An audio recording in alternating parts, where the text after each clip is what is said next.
On the 18th of October, 1950, a member of the British Parliament rose in the House of Commons to address a question to the Foreign Secretary.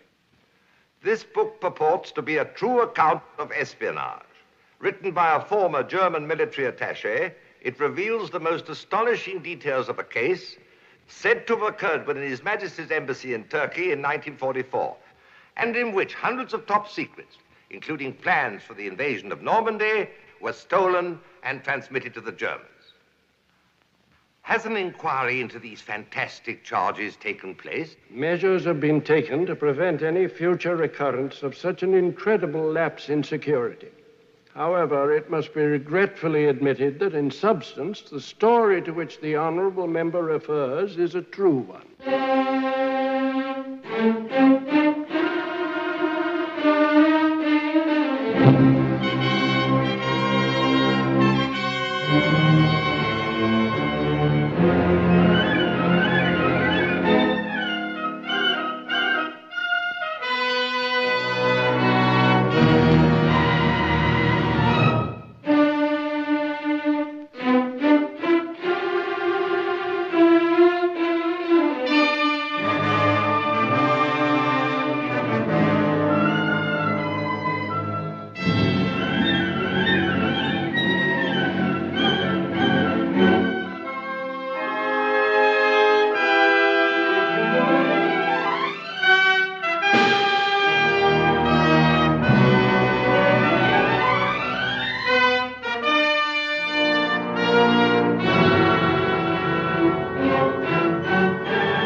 To be exact, our story began on March the 4th, 1944. It was a day of grueling fighting on the widely spread battlefronts of the Second World War, but the sun was shining serenely on neutral Turkey. The very same evening, on March the 4th, 1944, a Turkish minister held a reception for the entire diplomatic corps. The place, Ankara, the capital of neutral Turkey.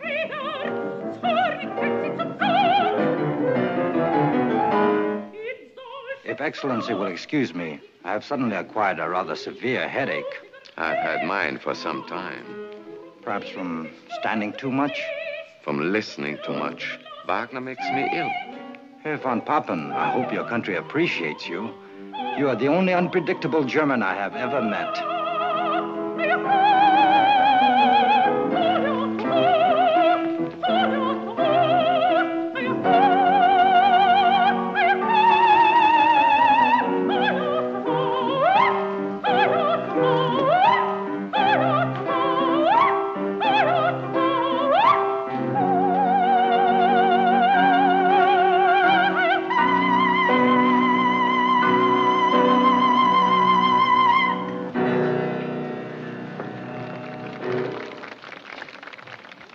I cannot remember when I've seen a lady as beautiful as you eat as heartily as you. Just a little more of the salad, if you please.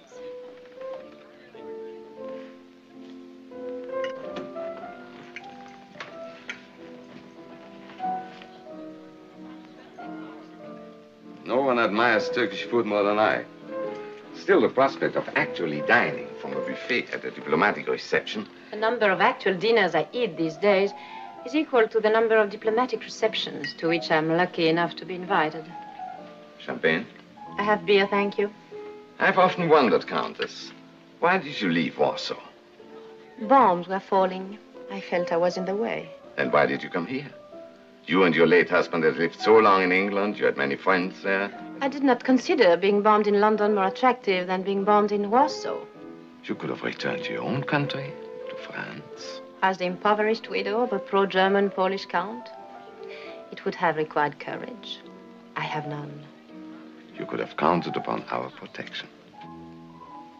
I understand you are now protecting my estates and all of my possessions in Poland. Who has them? Field Marshal Goering, I believe. At last. Many of our German friends before the war would come as our guests to hunt wild pig. I refused to invite Goering. I couldn't tolerate his killing a wild pig. Seemed too much like brother against brother. Bon appetit, madame.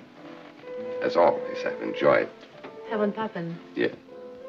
Herr von Papen, I need money.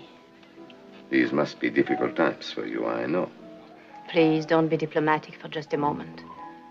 You can help me. Nothing would please me more. If I can. I want back what belongs to me. Unfortunately, there's a war. After the war, then? I can give you every assurance. But in the meantime, I can be of service to you, to Germany. If I can prove my worth, then afterwards it would be easier. How would you go about proving it? Loan me the means to live again, here in Ankara. Advance it to me. I can more than make it worth your while. You of all men must know what a font of knowledge a clever hostess can become. Countess Stavisca, are you suggesting that the German government set you up as a spy? I'm suggesting that I can earn my keep.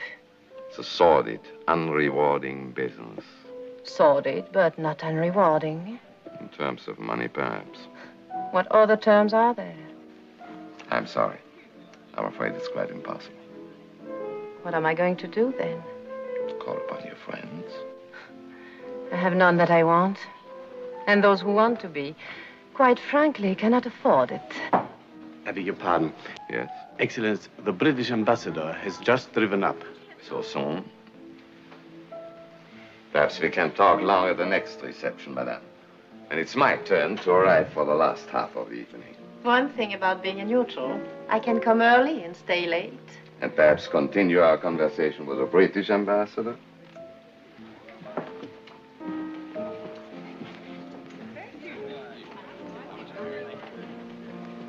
Come, Moisish. Please, do not look at me as if you had a source of income other than your salary.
Excellence.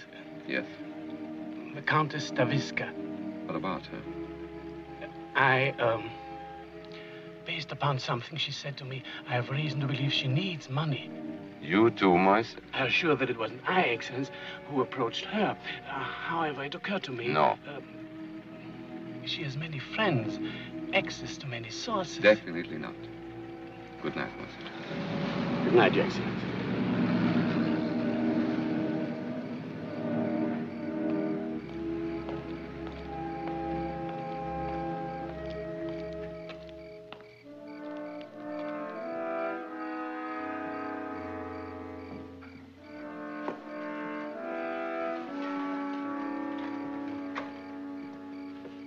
Whatever you do, don't raise your voice. Who are you? Take me to your office. What do you want? Let's get out of this line. Take me to your office.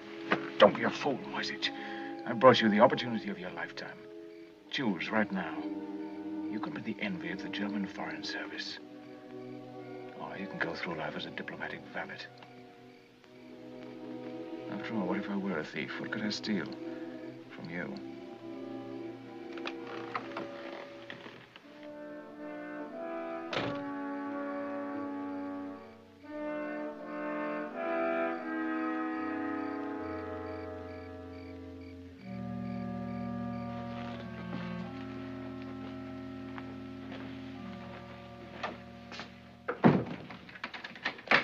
Before I state my proposition, let me warn you not to breathe a word of it to anyone except your chief. My life will depend upon your discretion. A responsibility I do not choose to accept. I'm afraid you have no choice. Your life will depend upon it, too. State your proposition. Very well. Certain British documents, classified as most secret, have come into my possession. Military and political documents of utmost value to your government. I'm prepared to sell them. The price is £20,000. English pounds sterling. 20,000 pounds. Who are you? I'm a spy, obviously. And this is your life work, espionage. Not exactly. But I have spent a lot of my life preparing for this day. To my knowledge, no spy in history has ever been paid 20,000 pounds for any information. No spy in history has had to sell what I have to sell. Besides, spies are notoriously poor businessmen. Most of them are professional patriots, frustrated liberals, or victims of blackmail. And in all such cases, the emotional involvement weakens their bargaining position and destroys sound business judgment. Would you consider it a sound business for the German government to pay 20,000 pounds to an unidentified amateur for a set of so-called secret documents? Not so-called. Not secret. Most secret. Top secret. I'm sure they are. And now I have more serious matters to attend to. I'll have an attendant show you out. Moisich. It appears I must think for both of us. First, you'll inform Herr von Papen of my offer. Naturally, he'll have to check with Berlin. I'll give you 3 days to consider my proposition. On the 7th of March at 3 in the afternoon, I'll telephone you here and ask if you've received a letter for me. I'll call myself Pierre. If you say no, you'll never see me again. If you say yes, it'll mean you've accepted my offer. But I must have more information. If you accept, I'll return at 10 o'clock that evening. You will then receive 2 rolls of film containing photographs of the documents. I will receive from you the sum of £20,000 in English banknotes of small denominations. Should you approve of my first delivery, you can have more. For each subsequent roll of film, the price will be £15,000. Is this all clear? It is not at all clear. What are the documents? What do they contain? I hadn't thought to bring samples with me. But for one thing, the English have been discussing with the Turks their possible participation in the war. A matter of pure supposition. I have the minutes of their secret talks. Herr von Papen would find them enlightening and frightening. What else? The latest Allied timetable of the shuttle bombing of certain Balkan targets. Where and when and by whom and by how many. Go on. The secret minutes of the Tehran conference. What else? Don't be greedy, Moisich. What do you expect for £20,000? How did you obtain such information? That is no concern of yours, nor is my identity. And please do not have me followed. You Germans have no talent for it. You keep wanting to get ahead of the people you follow. Destiny has held out its hand to you tonight. Take it and hold on. Good night, Moisich.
Good evening, Diello. Pleasant reception, sir? Diplomatic receptions are never pleasant. Necessary and unnecessary, successful and unsuccessful, or non-committal. The faces may be pleasant, but never the motives. Thank you, sir. Oh, speaking of pleasant faces, weren't you at one time in the service of the Countess Staviska? I was valet to her late husband, the Count, when he was attached to the Polish embassy at the court of St. James. She was at the reception this evening. I hadn't seen her for years. Is she well, sir? As charming as ever, but not well off. It seems that the Nazis have confiscated all of her possessions. I'm sorry to hear it. She was a lady of great wealth. It was becoming to her. She used it well. A generous, brilliant hostess, the Countess Staviska. Yes, sir. More than anyone I've ever known, she symbolized the world in which she lived and which she thought would never end. A world of infinite beauty, luxury, and indulgence. Those were pleasant days, sir. Gone forever, I'm afraid. Let us hope not, sir. I put the survey of Turkish manganese beside your bed, together with your journal. Oh, yes, thank you. One moment, sir. Your capsule. Diello, have you ever considered the possibility that you might just once forget something? Often, sir. I don't think you'd ever get over it. Nor do I, sir.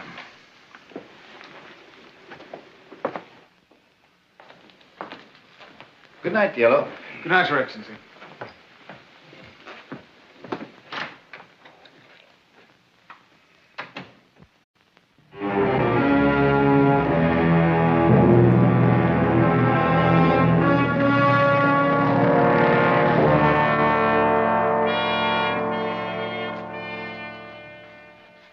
Dispatch from Berlin has just arrived.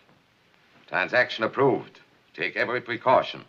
Essential, you determine identity of agent. Expect immediate report after delivery of documents. Signed, Kaltenbrunner. What does he mean, sir, by take every precaution? That you are not to hand over the money until you have developed the films, examined them, and decided whether they are genuine and worth it. That's quite a responsibility. Yes, it is. Money arrived by courier from Berlin this morning. 20,000 pounds. I've not taken any of it, Moisich. You can count it in your own office. Yes, sir. I had no intention, believe me. It was Are you just sure that you can handle this alone? Yes, sir. What about developing the films? Photography is a hobby of mine. I have used the darkroom often. Good. The fewer people who know about this, the better. Particularly if this fellow makes fools of us. Personally, I sense something bogus about the whole affair. The man may be a clever swindler, perhaps even a British agent trying to plant false information on us. What was your impression of him, Moisich? Well, sir, I pick him to be a highly trained special agent, perhaps a Foreign Office careerman. British, of course. An Oxford-bred aristocrat, if ever I saw one. You know the type, sir. Arrogant, spoiled, cynical, and completely decadent. Fantastic. By the way, a code name has been assigned to him. Cicero. He's to be referred to as Cicero. Cicero? The name is a personal choice of Herr Ribbentrop. Has it any significance, sir? None that I know of, except the surprising fact that Herr Ribbentrop has even heard of Cicero. Yes, sir. That's all, Moisich. Good luck. And keep your wits sharp. A great deal depends on you. Yes, sir.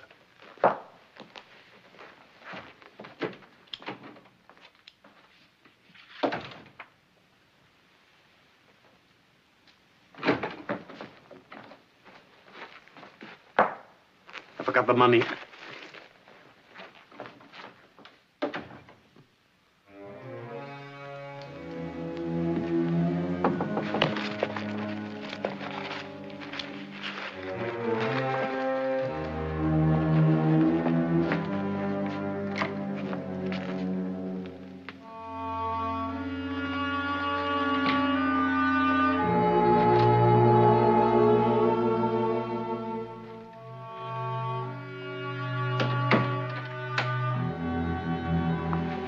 Money, I see. You have the film? Fetch me a drink while I count it, will you? Scotch whiskey. I'm sure that you must have some.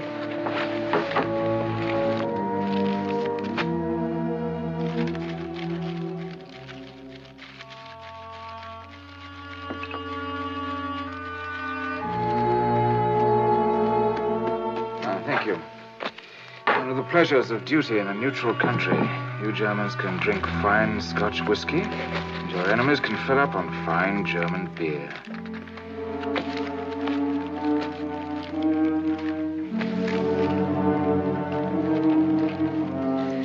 $20,000. Well done, Moisich. The film.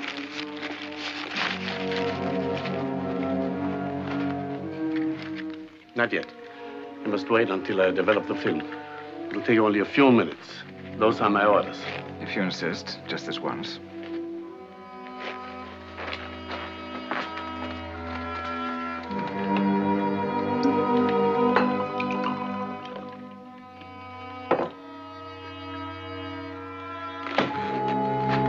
Are you going to develop the film yourself?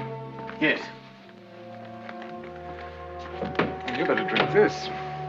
You're trembling like a butterfly. It'll help steady your wings.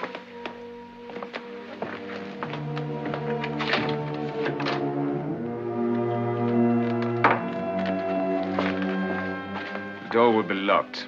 I won't open it to anyone but you.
Support short of entering war as open co-belligerent.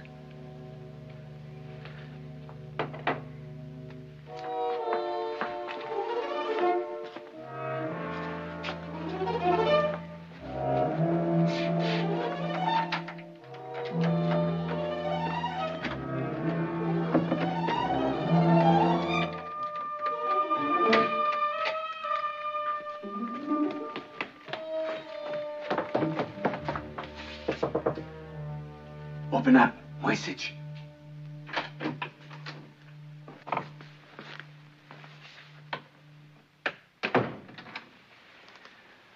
Interesting snapshots, aren't they? The documents seem to be genuine. Don't be pompous, Moisich. My government has authorized me to make further arrangements with you. I assume you've informed them of the price, £15,000 for each additional roll of film. How did... I said to myself, if I were an ambitious attaché in the German embassy, what would be the combination of my safe? How dare you? 1/30/33, the day Hitler came to power. I imagine that it'd open half the safes in Germany, and Hitler's birthday, the other half. What an unimaginative lot you are. Don't be upset, Moisich. There wasn't anything else worth taking. My government is prepared to pay £10,000 per roll, no more. We won't haggle, Moisich. I risked my life to get these documents, 15 of them at £1,000 each. The price is quite reasonable. You'll pay it. But on the one condition. My superiors insist on knowing who you are and how you obtain your information. Why? Because it's highly irregular having an agent in our employ upon whom we know nothing. I am not an agent in your employ. I understand that clearly. All the same, it's essential that we know. It's unessential that you know anything about me. However, I will tell you this much. I work at the British Embassy. Sooner or later, you'll find that out anyway. As to my name... You have been assigned a code name, Cicero. Cicero? A man of nobility, eloquence, and dissatisfaction. I like that name. When will you bring more film? A week from tonight at the same hour. And have the money ready. On Moisic, change the combination if that's safe. May I suggest one? Try 6-18-15. That's the date of the Battle of Waterloo. Good night.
Oh, it's you, Diello. Do I disturb you, madam? Not at all. It's always a pleasure to see you. Come in. Take your coat off, sit down, and gossip with me. Fortunately, I have a dinner engagement, but he's an undersecretary and used to waiting. Any particular undersecretary, madam? Undersecretaries are never particular, Diello. Perhaps that's why they take me to dinner. It is far more likely that in madam's presence, they feel like ambassadors. Of all the diplomats I've known, you're still the best. It is my good fortune that you've known so few valets.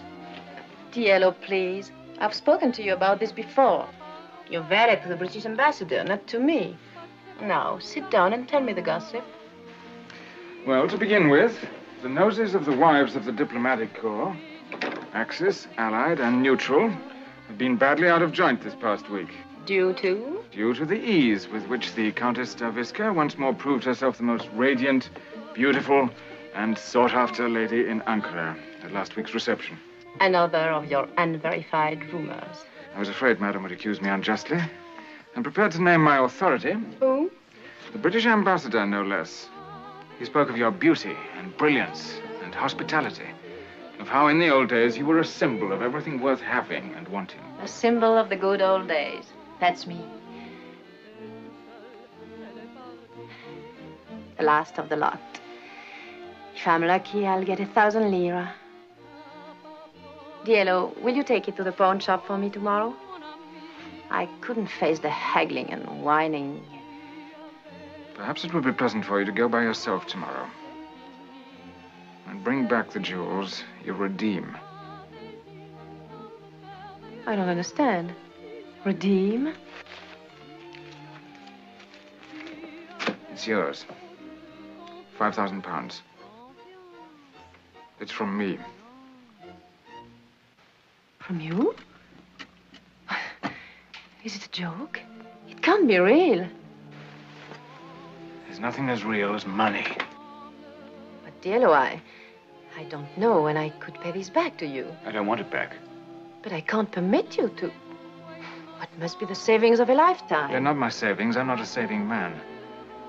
If you must know, a business venture of mine has paid off handsomely and gives promise of far greater profits to come. But what has it to do with me? I propose to advance you these £5,000 in return for certain favors. At the moment, this particular enterprise must remain highly confidential. The ambassador, of course, knows nothing about it, nor does anyone except my business associate and you. The profits will be exceedingly large. I couldn't possibly keep such sums at the embassy, nor do I want to draw attention to myself by depositing the money in a bank. But you could keep it for me. Well, go on. You could leave this grubby room, rent an attractive house, live as you please, entertain as you please. And how would all that be a favor to you? From time to time, I shall want to transact my business in privacy. Naturally, I shall continue to live at the embassy, but you would set aside certain quarters for me. I see. If all goes well, I shall have some 200,000 pounds within 12 weeks. That's the amount I've set as my goal. And then? And then South America. To a new life, a new name. That, of course, will require certain papers of identity, passport, visas, letters of credit. You could be of great help in obtaining such documents for me. How? I'll explain that when the time comes. Is there anything else? Nothing. It seems little enough to ask for 5,000 pounds. Are you going to tell me what your business is? Sometime, perhaps, not now. I see quite a trust you put in me. If I were to be indiscreet, it would ruin everything for you. And for you, too. You seem very sure of yourself. I'm sure of you. Oh? For 3 years, I was valet to the late Count Stavisky. It is said that no man is a hero to his valet. It is also true that no woman is a mystery to her husband's valet. You know me that well? Well enough. The source of your money has never concerned you any more than the source of your electric light. They became worrisome only when they were shut off. Quite true. But there's pride. I have pride. A great deal I depend upon your pride. You'd find it intolerable to have it known that your wealth was the gift of a servant. Madam, you'll keep your mouth shut tight. Get me brandy.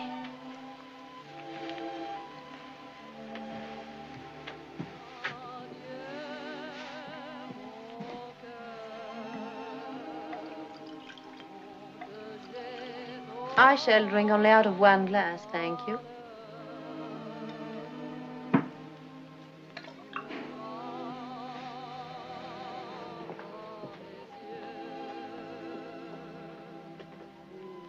Diello, do you know why I discharged you after my husband died?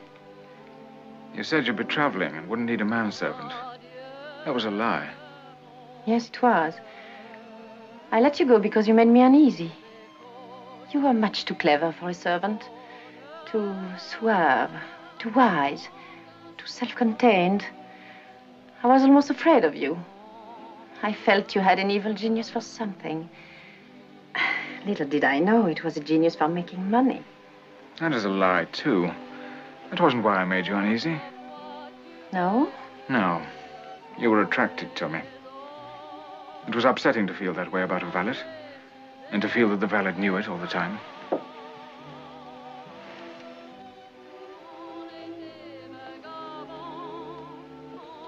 Anna, have I offended you?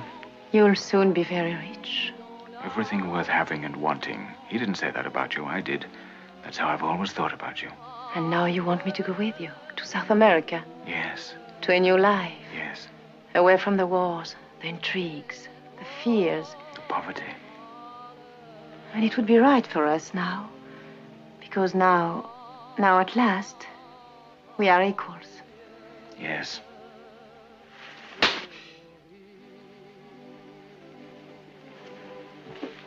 Where are you going? Madam has a dinner engagement, and we seem to have run out of gossip. I shall cancel the dinner. And we can talk business. You made me a business proposition. I agree to that part of it. As for the rest of the proposition, it's not an impossibility. It's merely an improbability.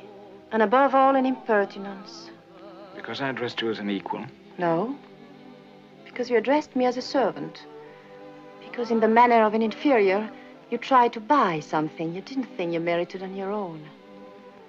Now, let's get down to the details of business. As Madam wishes. My name is Anna.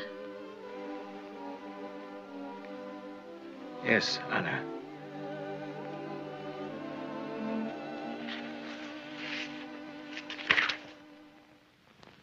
"24 hours after the Cicero documents had reached Gestapo headquarters in Germany, Moisich was summoned to Berlin to report personally to General Kaltenbrunner.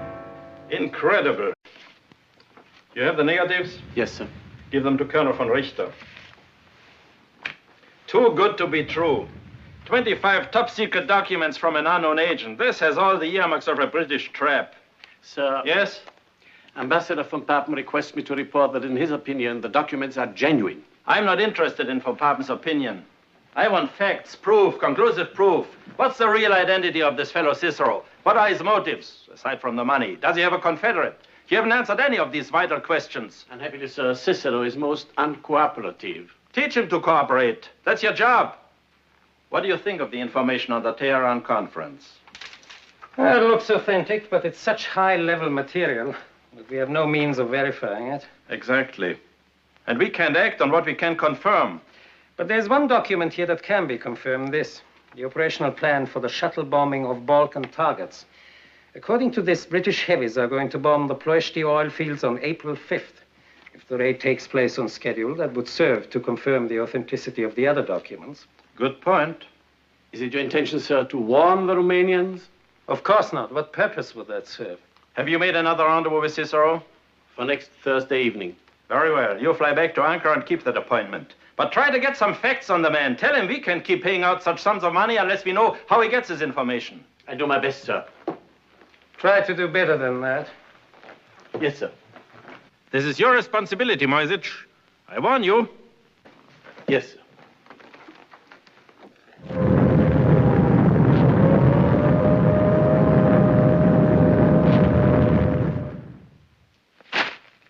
Half-witted, paranoid gangsters. Refusing to warn the Romanians. Thousands of dead. Millions of gallons of precious oil and gasoline gone. Because Kaltenbrunner and von Richter can no longer admit that anything in the world is genuine. But surely the air raid will convince them. Even if it does. Now, they can't admit it. But if Ribbentrop found out Kaltenbrunner made a mistake, and if Goebbels found out about Ribbentrop, and if Himmler found out about Goebbels, Moisic, it's time you understood. We represent a government of juvenile delinquents. Yes, sir. Well, if Berlin doesn't know how to utilize Cicero, I most certainly do. Have you received an answer from the Turkish Foreign Office? Yes, Excellence. His Excellency will be unable to see you this evening. He's attending a reception. What reception? At the Countess Stavisca's, I believe. At the Countess Stavisca's? I shall be there myself, Excellence. What's all this about? Excellence was invited, but you declined. So I did. I didn't realize. For the Countess has found a benefactor after all. I wonder who. Oh, no, sir, not on my income. This could only happen in Ankara. And only to the Countess Stavisca. Last month's penniless. This month's, the Turkish Foreign Office supplies her guest of honor. Call the Countess. Say I find myself free this evening after all, and would be delighted to attend.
afraid you'll have to wake Morrison. Ask him to come here at once. Yes, sir.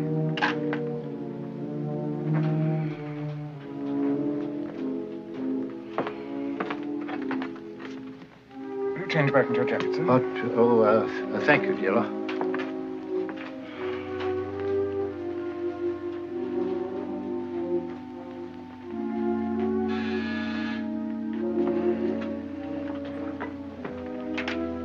Morrison will be there directly, sir. Thank you.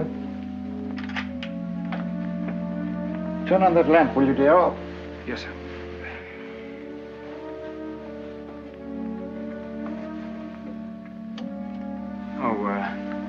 This bulb must be burnt out, sir. I'll have it replaced.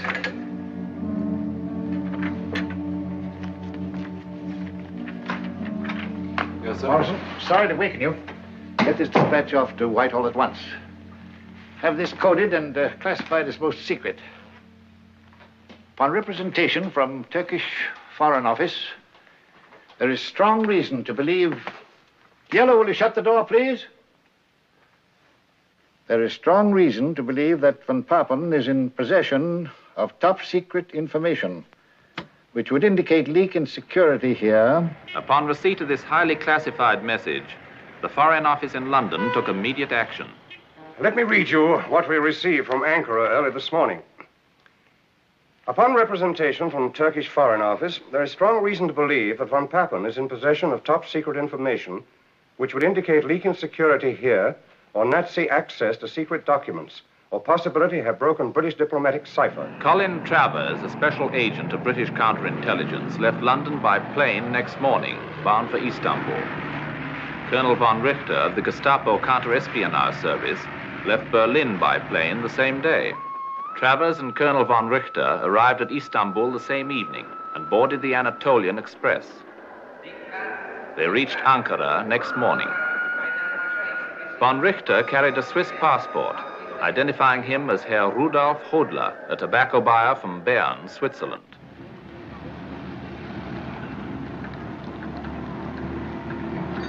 He was met at the station by a Gestapo agent named Siebert and immediately escorted to the German embassy to confer with Herr von Papen.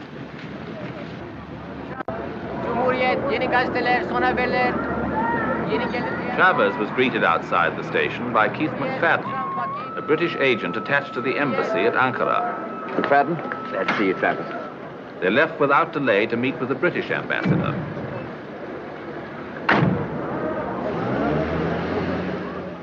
To begin with, sir, I think we must assume that the source of information to the Nazis is someone here at the embassy. After that has been ruled out... All our personnel and permanent employees have had previous security clearance from London. I've never known a self-respecting spy without a security clearance.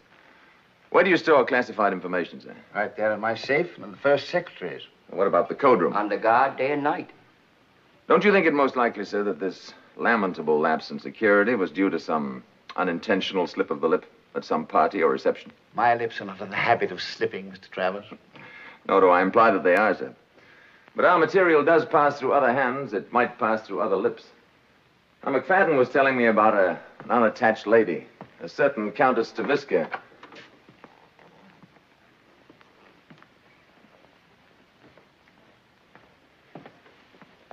Thank you, Diello. You were saying?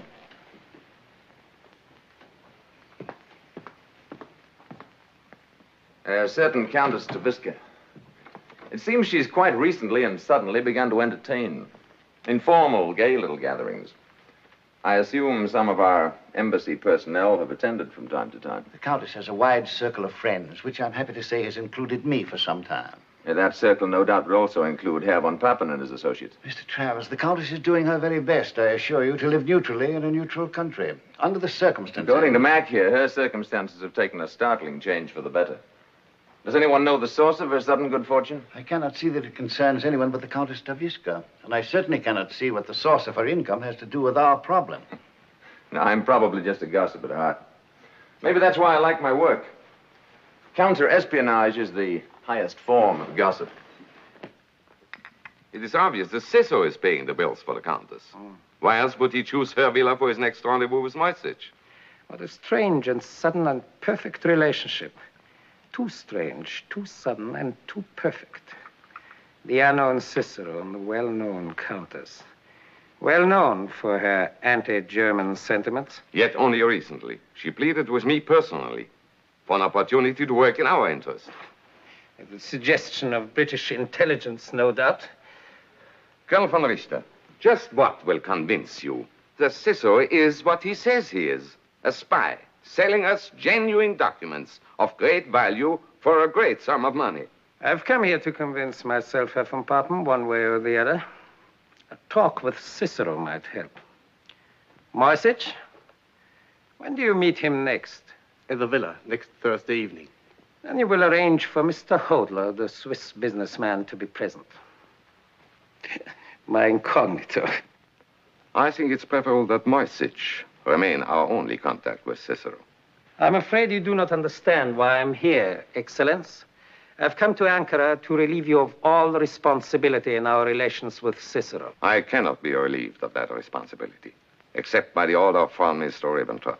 General Kaltenbrunner expressed the hope that you would not force him to bypass Herr Ribbentrop and bring the matter directly to the Führer.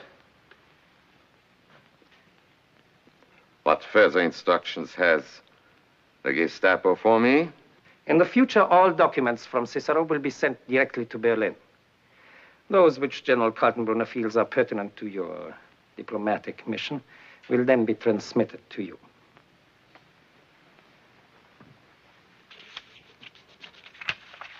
Moisich, do what you can to make the Colonel's stay in Ankara a comfortable one. Thank you.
Gentleman here who wishes to see you privately.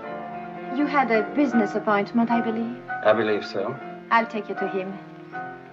I'm indebted to Herr Moisich for suggesting that I ask you to our little musical evening. Oh, the honor is mine, madame. I hope you haven't found it too subdued. On the contrary, it's been exactly as I would have wished it. Have you known Herr Moisich long? We have been business associates for some time. Are you, too, a diplomat, Monsieur Hodler? I suppose you could call me a middleman. There are so many Swiss middlemen. Seems to be a national occupation. What could be more natural? After all, we Swiss have been in the middle for hundreds of years. Come in.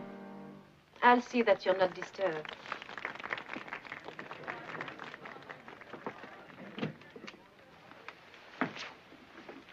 Colonel von Richter? Sit down, please. Moisich tells me you're to be the new intermediary. That's correct. Sent from Berlin by General Kaltenbrunner, I should imagine, to see to it that von Papen keeps his hands off the information I supply. Havanas, the finest money can buy. I approve of the change. Moisich is conscientious, but not very bright, and too well known in Ankara. It'll be safer for me to deal with you. Your security is a matter of grave concern to us. I'm happy to hear it. I share your concern. For this reason, I must ask you about the Countess. Have you told her who I am? Of course not. Does she know the nature of your business? No. Then, just what is her relation? My dear Colonel, I did not invite you here to discuss my private affairs. We have some business to transact.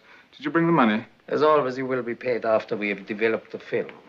During the past 6 weeks, I've sold Moisich 50 photographs, all of genuine secret documents. That's proof enough of my good faith. Henceforth, you will pay on delivery. The money? Possibly you're no longer interested in the strategic plans of the Allies for the entire Mediterranean area. You mean a second front? I do not know the number of the front. I do know that in these documents, Mr. Churchill keeps referring to the soft underbelly of Europe. Of course, I could take the phone to von Papen and ask that he himself query the German High Command as to their interest. Very well. Why, you had it with you all the time. Who are you, anyway? If I told you I was, let us say, the valet to the British ambassador, would you believe me? Certainly not. You see? Then at least satisfy my personal curiosity on one point. Why are you selling us information? I thought that was self-evident, for money. But you must have some other motive. Perhaps you share our disgust with British decadence, or our faith in the future of Germany. Colonel von Richter, if I have a disgust for anything, it is poverty. And if I have faith in the future of anything, it is in the future of money. But I cannot understand why, on the one hand, you sell us information which will help us to win the war, and on the other hand, you insist upon being paid in money with a very dubious future, British pounds. What makes you think I think Germany will win the war? Apart from all other considerations, apparently you attach little importance to these documents. In the first place, I cannot sell you the ability to make proper use of the information I get for you. In the second place, by informing a man about to be hanged of the exact size, location, and strength of the rope, you do not remove either the hangman or the certainty of his being hanged. And now I'm sure you'll want to rejoin your friends. 1 week from tonight, at the same hour, I shall have more film for you. Good night. Good night.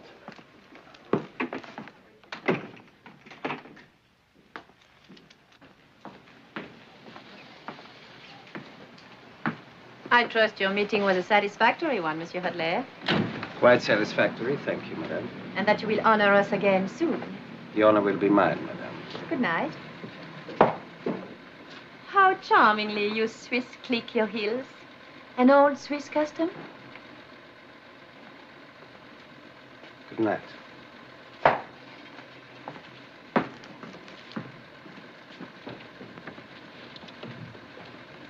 You may retire. Just turn out the lights. Thank you, madame.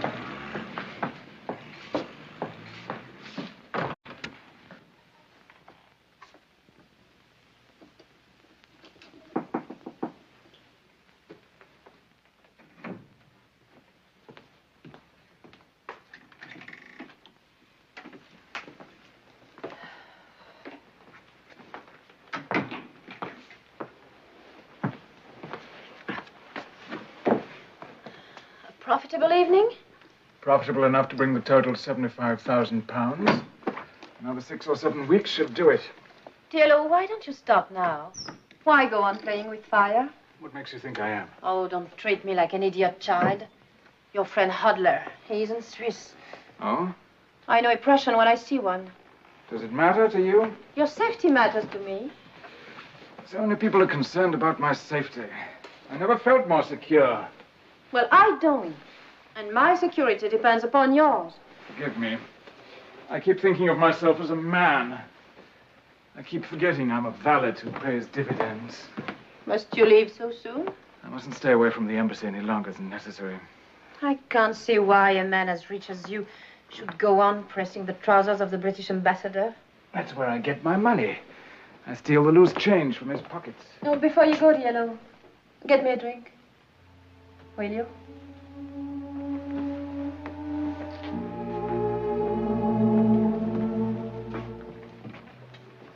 Tell me, where do you plan to settle when you leave for South America? Rio. I've never been there. There's nothing like it in the world. When did you decide to go there? Let's go back.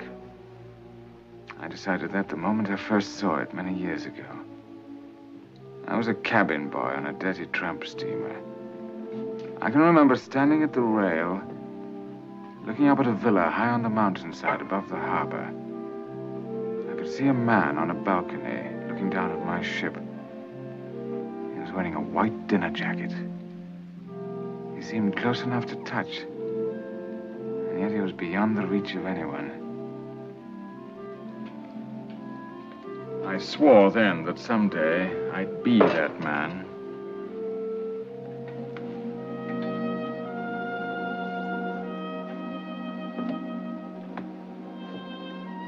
You might find Rio de Janeiro not to your liking. Do you have a nationality, Diello? Most people are born somewhere. You're not a native Englishman. What are you? Albanian, English by adoption. You're the only Albanian I've ever known. If you know one, you know them all. I ran away to sea when I was a boy. And then? Finding myself in England, it seemed profitable to become a gentleman, so I went into service. As you have pointed out, I'm not yet a gentleman. But I am the best of the gentleman's gentlemen, which reminds me the ambassador will be wondering what has kept me. What will you tell him? That I was detained by a Turkish chambermaid. He might not approve. Why shouldn't he? Only a woman of my own class would want to detain me, and only a man of my class would permit her to. Diello. Yes, Anna? On the contrary, I think I'll find Rio de Janeiro very much to my liking.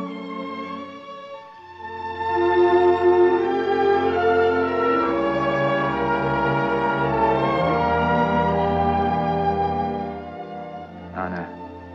Yes, Diello. Get me a drink.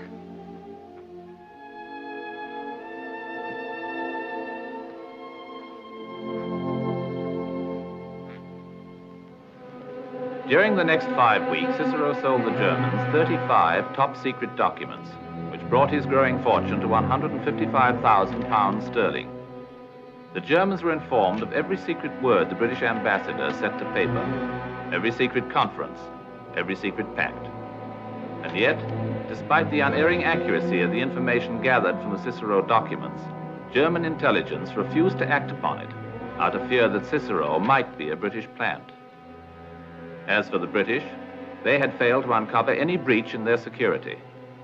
Travers grew increasingly certain that his first assumption must have been correct, that there was no spy to lay hands on. And so in your 3 years as her husband's valet, I'm sure you learned more about them both than we could in a lifetime of investigation. Infinitely more, sir. I respect your reluctance to discuss the private affairs of a past employer. It's also reassuring to me, personally. But, Diello, we are at war. I understand, sir. Tell me, did you ever have occasion to hear the Countess express sympathy for the Nazis, privately or openly? To my knowledge, sir, the Countess never spoke of countries, political parties, or groups. The world to her was made up of individual people she either liked or disliked. Would you consider her to have been pro-German? The Countess was capable of being pro-anything, if it made for a congenial dinner party. Then would you consider it possible, under certain circumstances, for her to have become a German agent? Only for money, sir. Of which she has suddenly acquired a plentiful supply?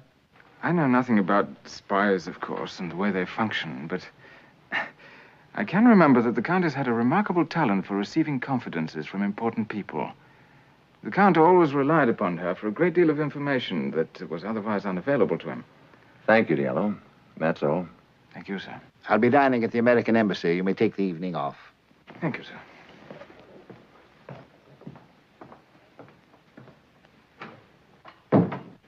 Clever chap.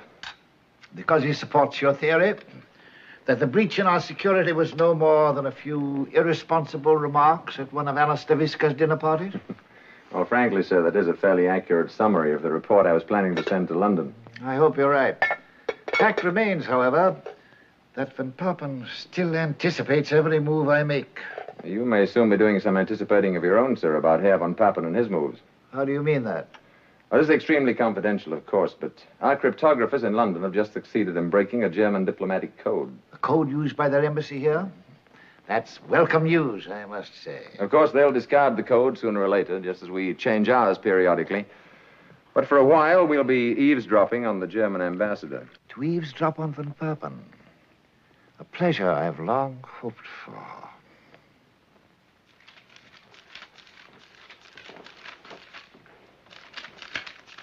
Nervous, Colonel?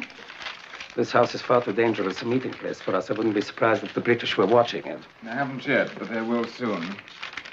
They suspect the Countess is a German agent. Are you serious? And all the while you suspected she was a British agent. Amusing, isn't it? Not at all, and under the circumstances we shouldn't have met here. From now on, we won't. Do you know the Aslan Hane Mosque in the old quarter? Moisich will find it. We'll meet in the entrance of it a week from tonight at the same hour.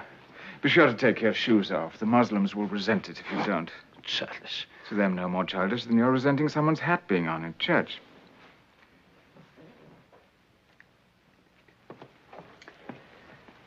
What am I buying this week? An exchange of notes between the Turks and the British. The Turks have decided to remain ostensibly neutral for the time being. Such information is hardly worth 20,000 pounds. Is good news of no value to you Germans? Or are you willing to pay only for storm warnings of approaching disasters you can do nothing about? There's one disaster we can do something about, and about which it is most important for us to have full information as quickly as possible. Sounds exciting. A certain code word has appeared in several of the documents you've sold us. The word is overlord. Do you know what it means? Not the foggiest notion. We are convinced that overlord is the code name for their so-called second front, the invasion plan for Western Europe. What we must know is the place and date, the where and the when. The where and when of the Allies' invasion of Europe. It'd be nice to know. I can understand your curiosity. I'll pay you double for it, 40,000 pounds. Generous of you. But is information of that nature likely to turn up at the British Embassy in Ankara? Don't you read the documents you sold to us? Not all of them, and never thoroughly. I'm not particularly interested in what they say. I usually just photograph everything in sight that's stamped secret, most secret, and top secret. For your information, last week you photographed a dispatch from London to the British ambassador. It stated that the ambassador would receive a copy of the revised strategic plan for Overlord within 10 days. Did you say 40,000 pounds? For the where and the when. We'll meet at the Aslan Hane Mosque 1 week from tonight. Do you mind going out through the garden, Colonel? Not at all.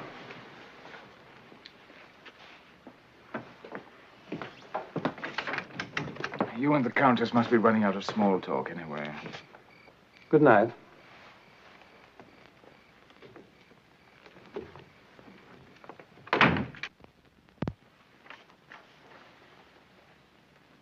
This was deciphered from the German code we've broken? Yes, sir. Who's seen it? You and I, sir, that's all. But McFadden should hear it. I'll need his help. From German Embassy, Ankara, to Reich Foreign Minister, Berlin. In reply to your query concerning authenticity, documents obtained from Cicero, I'm firmly convinced material genuine. Cicero lives within British Embassy, obviously has access to top secret information. Kaltenbrunner's failure to evaluate documents and Von Richter's refusal to make them available to me, tragic blunder. Strongly urge you bring this matter to personal attention of the Führer. Signed, von Papen. Cicero. It's obviously a code name for their informer. Where do we start? With your permission, sir, I'll order a house search at once. It's hardly likely our friend Cicero has left anything incriminating lying about, but something might turn up. But one thing's sure, an open search will put him right on his guard. And that can't be helped. If we can't catch this spy, we've got to frighten him. Perhaps frighten him enough to make him stop for a while. At any rate, we'll gain time. Gentlemen, for the present, I'm forced to leave this matter in your hands. As you know, I'm expected in Cairo tomorrow evening. Until my return, you may, of course, take all the security measures you consider necessary. For one thing, I suggest the combinations of the safes be changed and safety devices installed. Of course. What about assistance? Do you have enough men? Yeah, we have 4 other agents in Ankara on other assignments. I can reassign them to this. Whatever you think.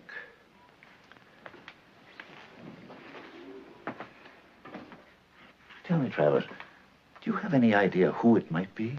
A dozen members of the staff have access to classified material. Code clerks, attaches, undersecretaries, first counselor, and so on. McFadden, you, and I. In short, Cicero could be any one of us. Yes, sir. Any one of us.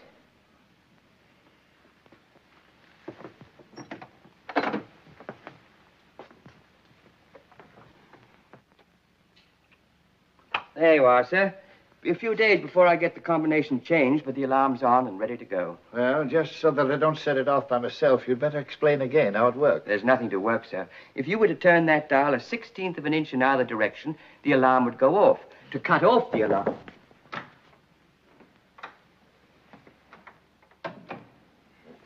I'm sorry to disturb you, sir.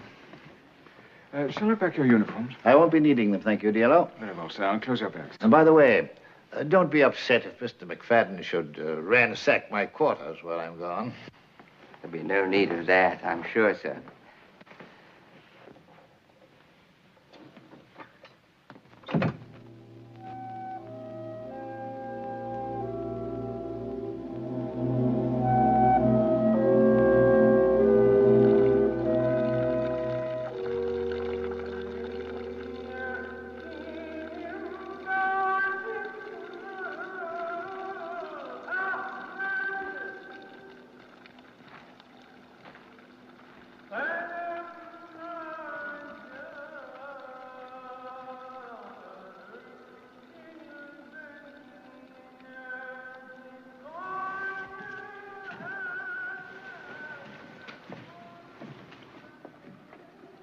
Stone is wet, cold and wet.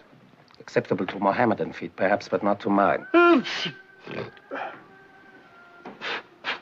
22 minutes late.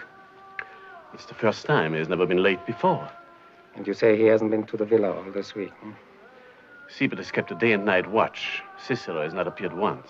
And the Countess? She has not entertained. She has gone out a few evenings, alone. Cigarette. Can it be possible, sir, that the British have found him out? It can also be possible that the British have known about him all the time. Curious how easily Cicero acquired the documents he wanted to sell. And when only once we named the documents we wanted to buy, or mysteriously has failed to deliver it. That. What does the colonel propose to do now? Precisely nothing. All spies in time outlive their usefulness. And I'm afraid, Norsich, that your friend Cicero has just about outlived his. If any.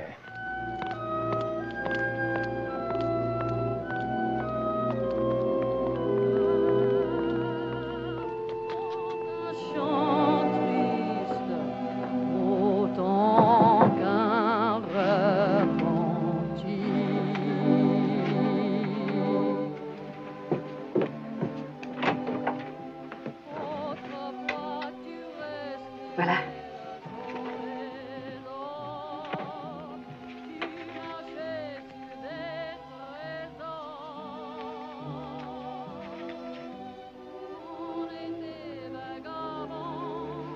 Well done, Signora Antonini. It was nothing, Signor. One of my many pleasant wifely duties. How much did they cost? £5,000. Another 1,000 for a set of papers to go with them. Birth and marriage certificates, that sort of thing. And another 1,000 to help him forget all about us. Money well spent. What about the tickets? 2 first-class compartments in separate cars on the Istanbul Express, leaving tomorrow evening. And the ship? An Argentine passenger freighter sailing from Istanbul direct to Rio. When? Day after tomorrow at sundown. Now remember, you have to take no notice of me whatsoever on the train. When we reach Istanbul, we'll go aboard the ship at once. How did it go to the bank? The size of the deposit created quite a stir. The manager of the bank seemed extremely curious. But I managed to satisfy his curiosity on all points when he took me to lunch. And? He will personally expedite the transfer of funds. The papers will be ready tomorrow morning. How much did that cost? Another 1,000. And all of my powers of persuasion. This side of respectability. A little over generous, perhaps. Now, let's see. 5, 7, 9,000 for expenses. That leaves roughly 130,000 pounds in dollars, about 600,000 in Brazilian cruceros, about 11.5 million. Plus the 40,000 pounds you're getting tomorrow. I've pulled out of that particular transaction. The market's getting shaky. I've decided to retire. You have before you an Argentine gentleman of leisure about to take up residence in Brazil. I'm glad. We have more than enough anyway. We? We have more than enough? My dear Signora Antonini, where I come from, a man's money is his own. And if his wife is a good wife, he gives her some from time to time. Por supuesto, Roberto. Lo que tú digas. Will you miss being a countess? Not for a moment. Not for one moment.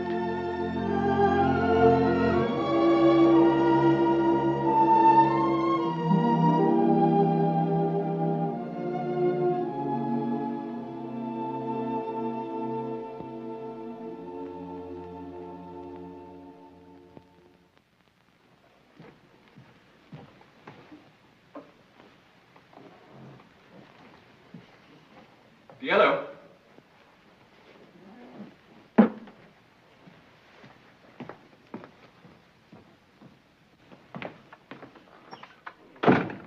Here's the official correspondence.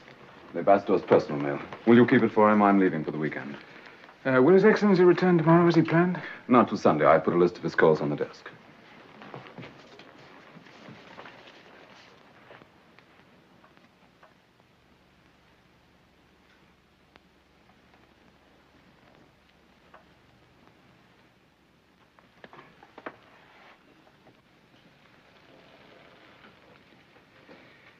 What a pity, sir, that so few ladies use perfumed letter paper these days. A great pity. Perhaps you better lock up that mail too, Diello. As you wish, sir. Oh, Diello, weren't you away from the embassy between 9 and 10 last night? Yes, sir.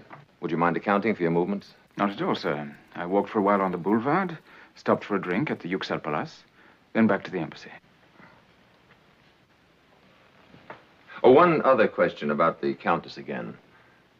Do you remember any particularly close friends she may have had in Switzerland? Did she go there often? Very often, sir. The Countess was extremely fond of Switzerland. She went every spring. Oh, then that explains it. The Countess left by plane for Switzerland this morning.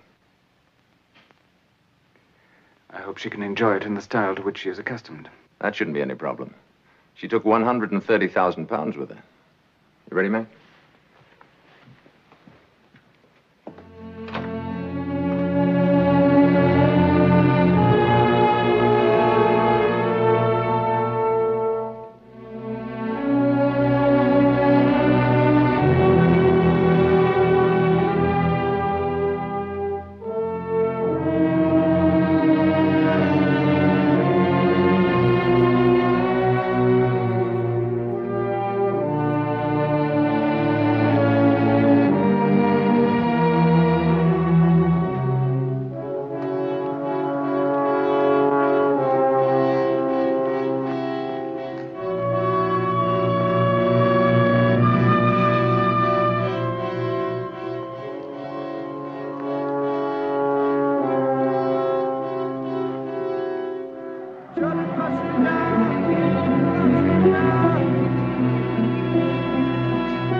I'm calling for His Excellency, the British Ambassador.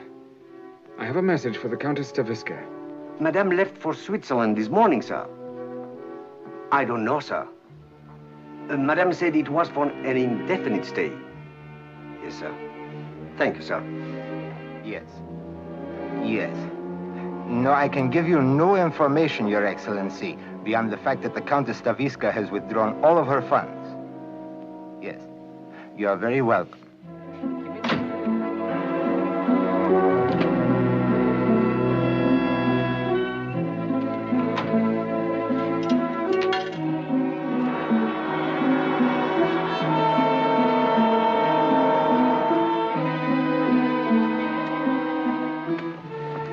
Yes.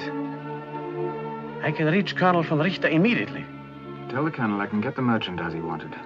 However, I cannot deliver it here in Ankara. No, it's quite impossible. I'm being watched too closely.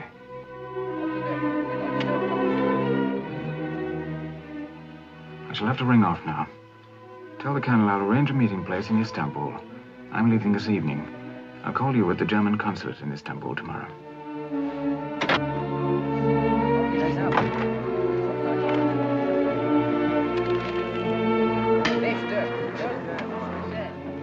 He didn't speak to anyone in the bar. He made a couple of phone calls and then came back here. I think you're on the wrong track sniffing after Diello. After all, he didn't bat an eye when you told him about the Countess.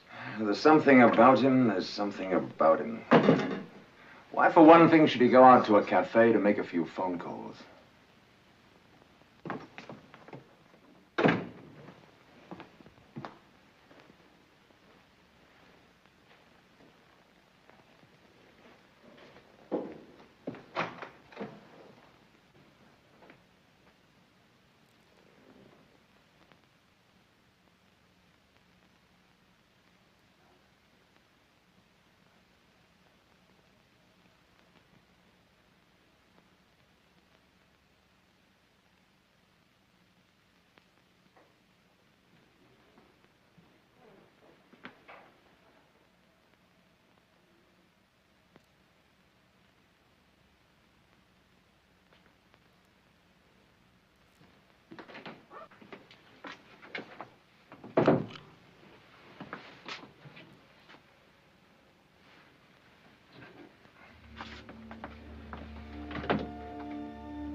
What do you want? It's all right, I clean office now. No, not now. His Excellency won't be back until tomorrow. But it's necessary. I wash windows while it's still daylight. Not now, I said. Come back later.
Did you see him? Who?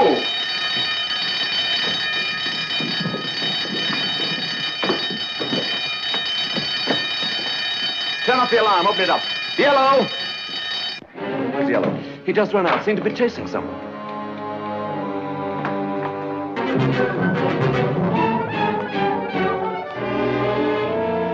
Follow him, Johnson. Find him and stick with him. Shall I try to hold him? Just find him and report back. Get off a dispatch to London. I want all available information on Diello flown to me here at once. Give me that dispatch case.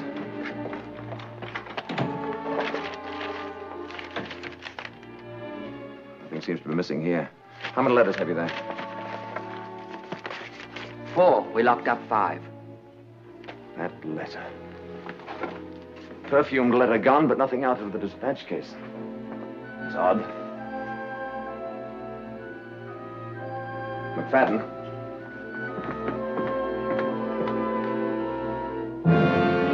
Photographs.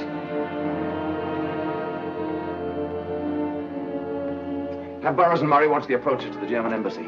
We've got to keep him from delivering that film. It'll be sticky grabbing him in public. Our Turkish friends might not like it. We can't kidnap him, McFadden. We'll have to kill him. There's a little matter called Operation Overlord we've got to consider. Send a man out to the airport. After Johnson gets back, you and I'll get out to the railroad station. Siebert, you and Stuyven take the train to Istanbul this evening. Moisich and I will take the plane. He's bound to be aboard one or the other. Shall we go armed, Colonel? Naturally. You're to protect Cicero from the British at all costs until we get that film. And after that? After that, Moisich, it will be up to Cicero to protect himself from the British and from us. That's all.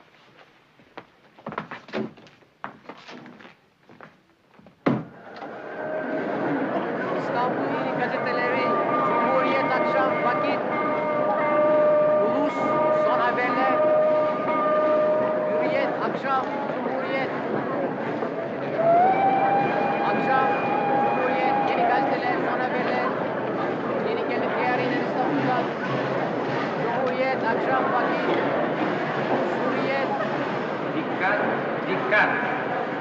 Ankara, Haydarpaşa Ekspresi. Peron 1'e vaktinde varıyor.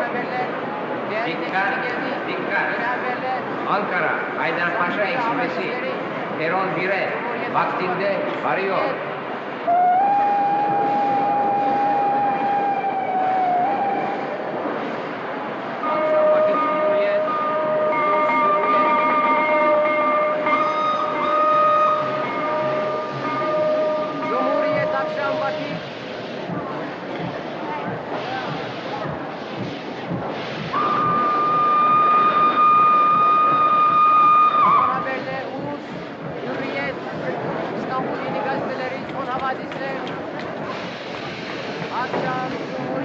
vakit. İstanbul ili gazetelerinde Cumhuriyet akşam vakit.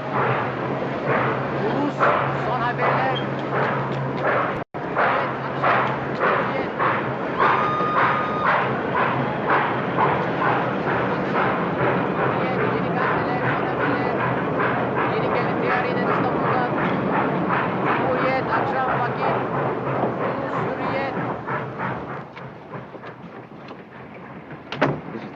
I couldn't see which compartment exactly. Try them all. Compartiment is bezet, meneer. Excuse me. C'est occupé. Pardon.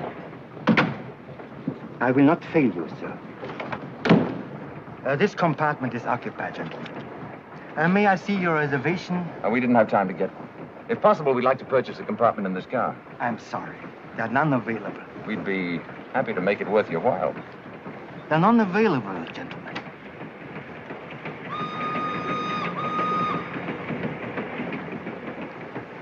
I shall have to ask you to move on to the next car.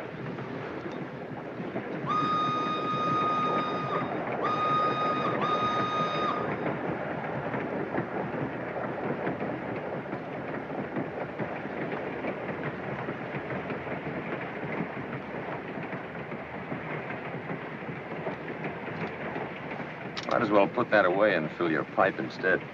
There's nothing to do between here and Istanbul but see to it that none of them get off. I suppose the Nazis have already got the films. No.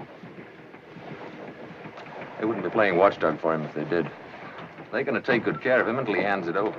And that'll be somewhere in Istanbul.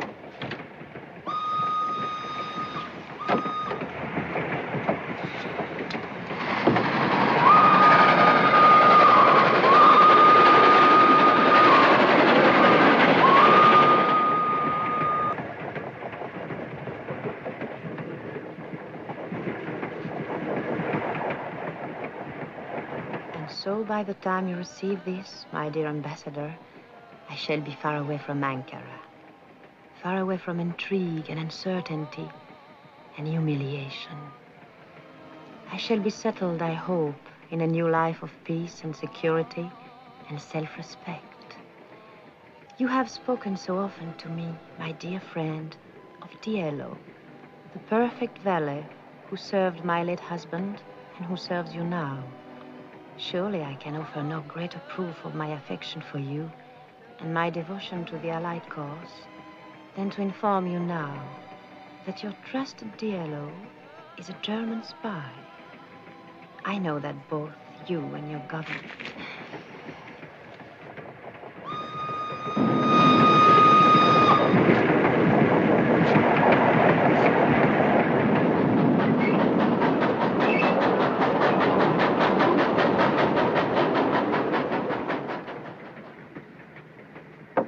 Just a few minutes, sir.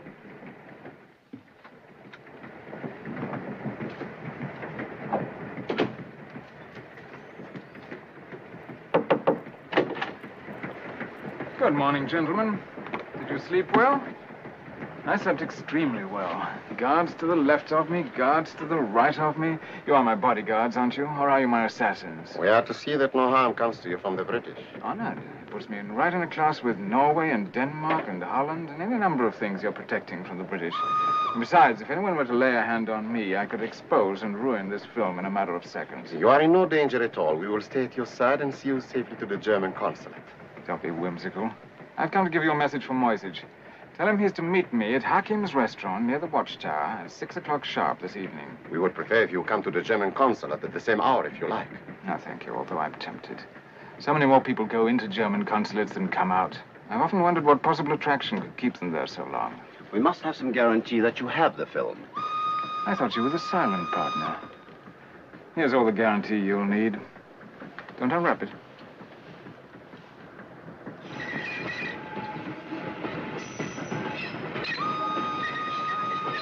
It's a strip of film. Have Moisich develop it, and you will see a piece of the document that Colonel von Richter wants to buy. I'll deliver the rest of it when Moisich meets me and pays me 100,000 pounds. 100,000? I forgot to tell you I raised the price.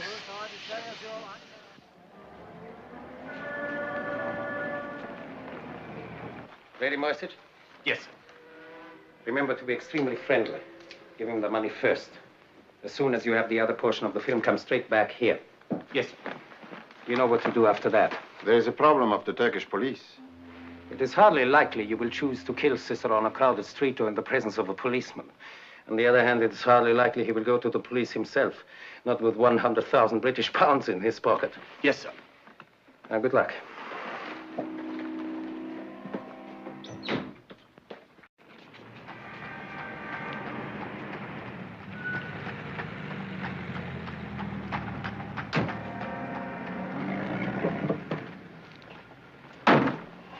No luck? This city was created by Allah primarily for the convenience of spies. Nobody ever found anybody in Istanbul. Anything going on here? Von Richter and Moisich went in. Likewise, our two playmates. Nobody's come out. Yet.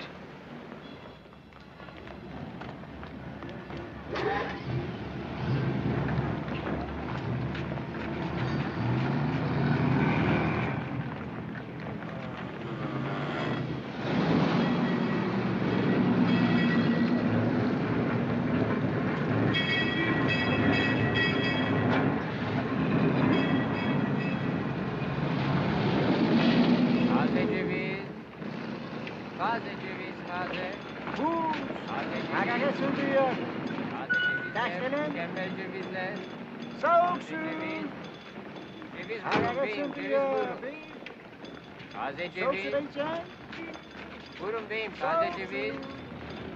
Taze ceviz. Soğuk.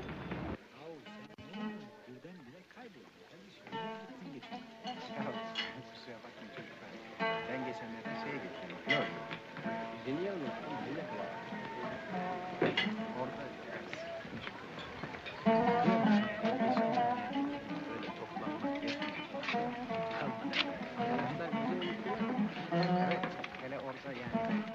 Moisich, my dear colleague, I'm delighted to see you. It's far too early for civilized dining, but I have a busy evening before me. Will you have something to eat? I'm not hungry. Do you feel faint, perhaps? Then sit down and have some Turkish banana brandy. It stimulates the blood and makes heroes of all who drink it. I must accustom myself to pouring drinks from a sitting position. It isn't easy to break the habits of a lifetime. Let's get on with the business. Did you bring all of it? 100,000? If I were a gentleman, I would assume that the money is all here. Unfortunately, I shall not be a gentleman until I've finished counting it.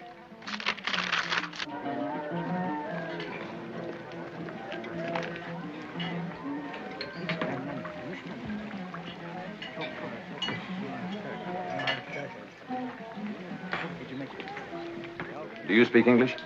A little. I'm looking for a friend. He may be in a private room. Do you have private rooms? Is occupied.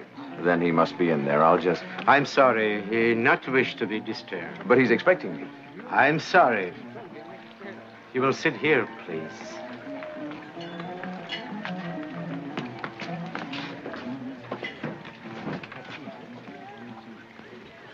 Time for using your wits and a time for blasting away for my We've no monopoly on blasting away in this room. Those two dim-witted supermen would drop us before we got clear of this table. But he may be handing over the films this minute. As of this minute, we don't want the films. They're worthless. Plans can be changed, you know. We want Cicero, and we want him alive, so he can tell us just how much the Nazis have found out. Come to think of it, for exactly the same reasons, the Nazis must want him very much dead.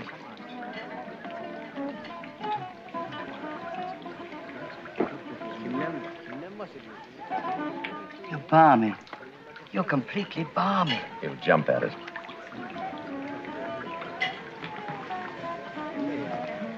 My friend may not know we're waiting. Would you give this to him, please? Yes.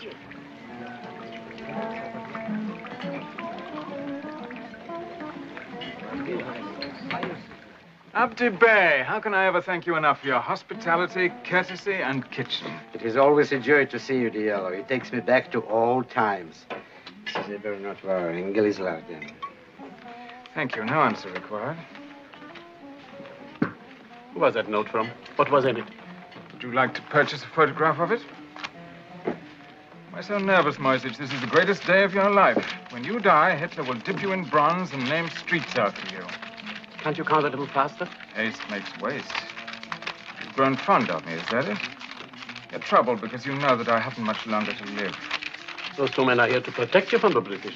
Which two men? I didn't say anything about two men. Really, Moisey, you and your guilty conscience and big mouth. Here's the film. Has it occurred to you that our roles are now reversed? That the British may try to kill you? How does it feel being me? Keep a stiff upper lip, Moisey. That's one thing I have learned from the British, the importance of an exterior.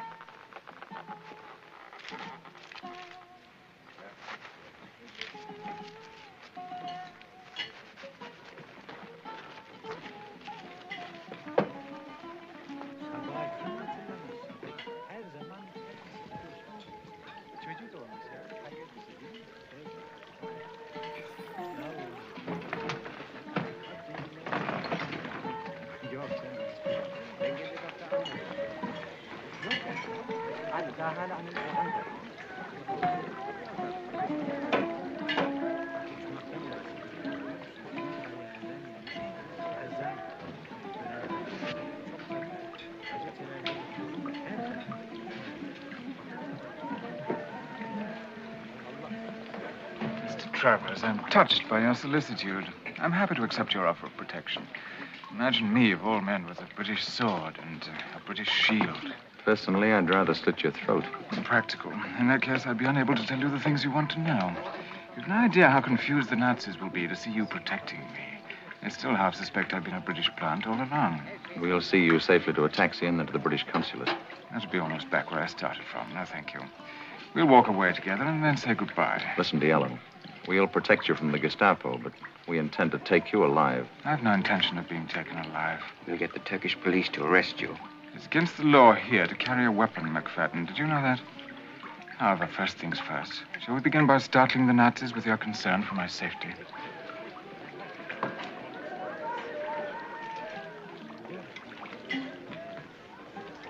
You seem to disapprove of me. You're the most cold-blooded thief, traitor, and criminal I've seen in a lifetime of looking at human trash.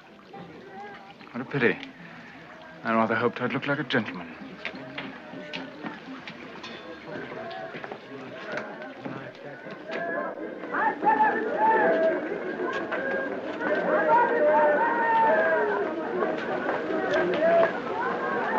Cicero and the British?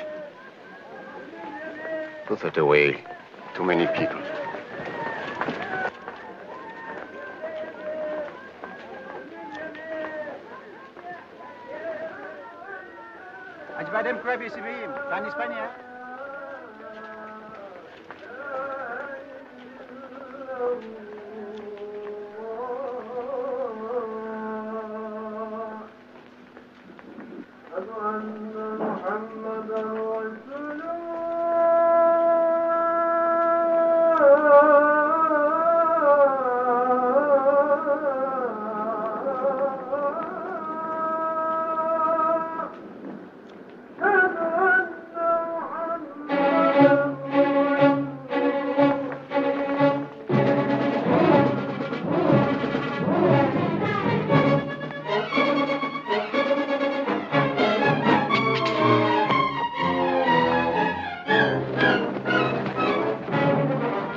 Our shoes. We're saying something about our shoes. Well, what's the matter with our shoes? I don't know.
cytophone.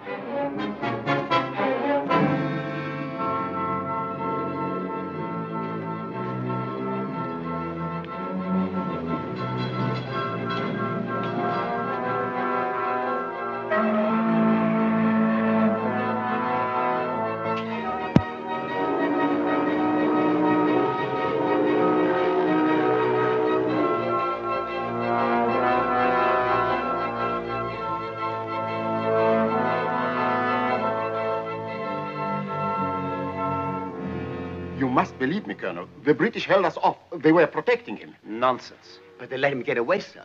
What's more, back in the restaurant, they passed Cicero a note. It has no logic. It does not make sense. An urgent dispatch for you, sir, from His Excellency the Ambassador. Moisich, what's the delay? I spoiled the first print. What? I was so nervous, but the second one is almost ready. Oh, hurry up.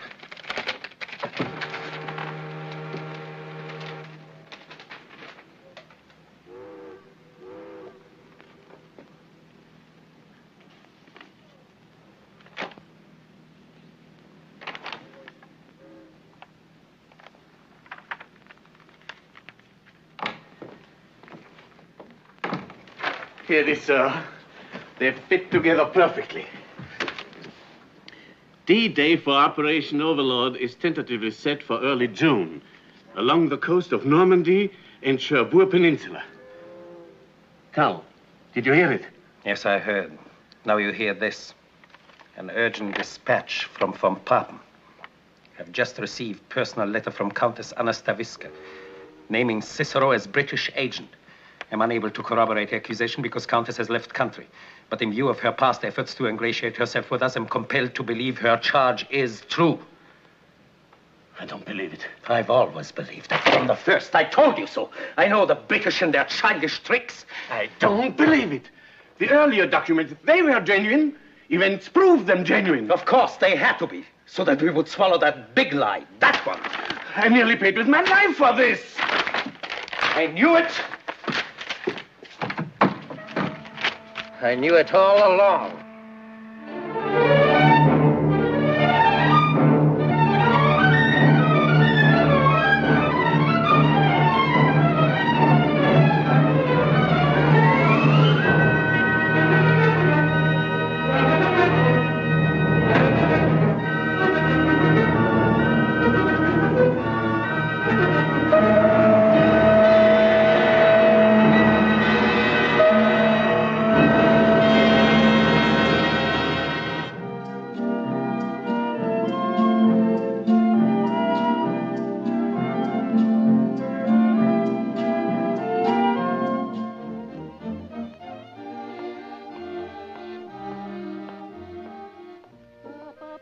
Dinner is served, Signor.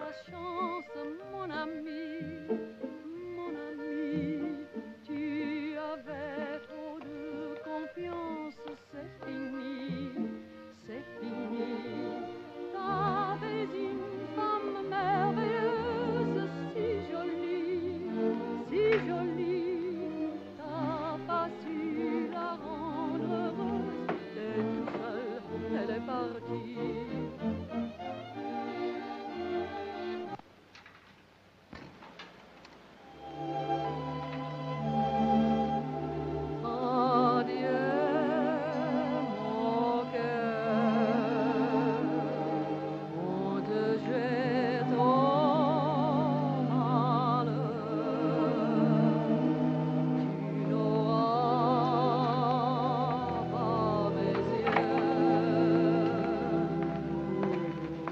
Two gentlemen have come to see you, senor.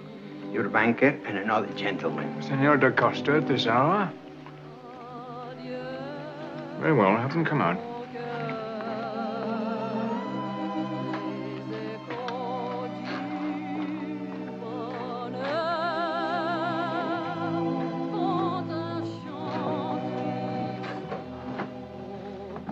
Senor da Costa, an unexpected pleasure. Senor Antonini, please forgive this intrusion.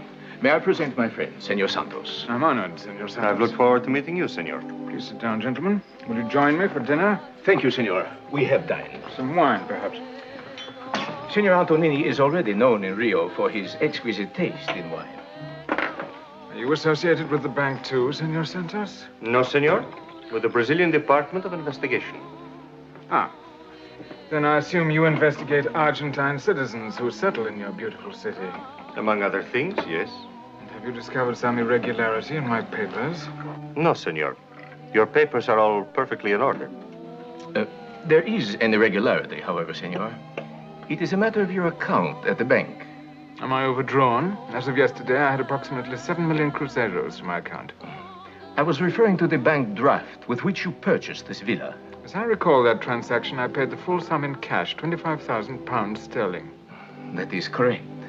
What seems to be the difficulty? The money has been returned. What on earth for? It's counterfeit. You have a distorted sense of humor, senor. The money is counterfeit. So is the money which you exchanged for Brazilian currency. It is all counterfeit. Believe me, senor, I do not wish to leap to conclusions. A gentleman of your obvious refinement. Perhaps you are an unfortunate dupe. This currency has been in circulation for months, and the British authorities have only recently detected the forgery. I have samples here of every series in your possession.